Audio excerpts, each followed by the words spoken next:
To help us figure out how much America's $14 trillion debt is and what it's costing you, we're going to show you tonight. Because if he was, he might better understand all these things when we talk about the debt and what it matters to you. Let's take Scott to the blackboard and see just how good he is.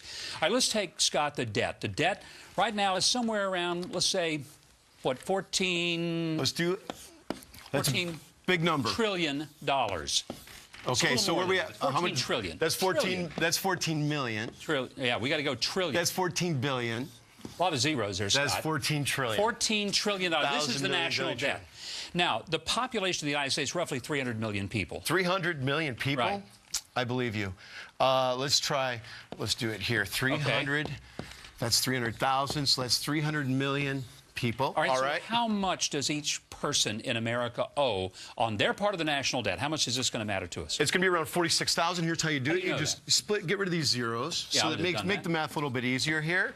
So now you got 3 into 140,000. So that works out to $46,666.67, rounded up per American citizen to pay off this debt. Every man, woman, boy, and girl. That's right. Audience, I just want to ask, are any of you ready to write your check today to go ahead and pay off the debt?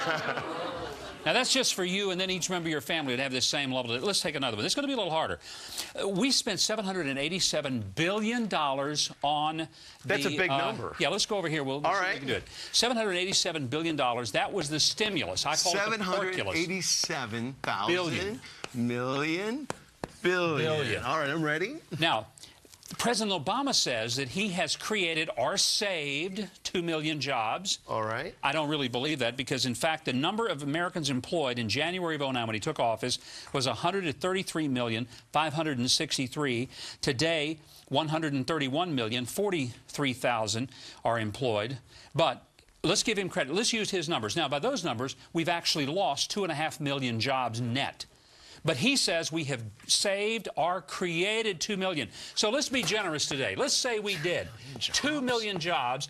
Tell me, how much has it cost for each of the jobs that the president claims has been saved or created? $393,500. I'd like one of those jobs, please. For each job saved or created, and the fact is we probably didn't save or create any. Wow. I would take my check today for $393,000 instead of the government spending this porculus bill. It's absolutely ridiculous. And it's not sustainable. Now, of course it's it's not. Started. Unbelievable. All right, let's take one more. All right. Go back to the other board. What are we doing now? The number of people who make over $200,000 a year who are going to be affected by the tax increases if he gets his way. So there's roughly, let's do this. Put the 14 trillion back up. Oh, good. That'll be easy. This is the national debt.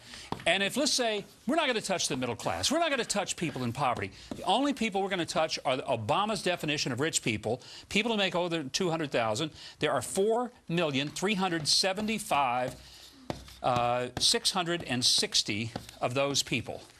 Wow. That's brutal. All right, so first off, I'm going to do is just start with the 4 million, and let me just get rid of these first a second, the odd numbers, just so I can get the basics first. All right. So 4 into that's 14 million is 3,500,000. So it'd be a little less than that, maybe 3,400,000 average per person making over $200,000 a year if they just each write a check for that. For roughly $3.5 million. That would cover it. So you'd have to tax people a lot of money, $3.5 million per person at that level if you didn't want to touch the middle class. Ladies and gentlemen, what I want to do is to show you not only the genius of the human calculator, but also to help you understand that a lot of these numbers that we're getting from Congress and from the president, it's funny money stuff.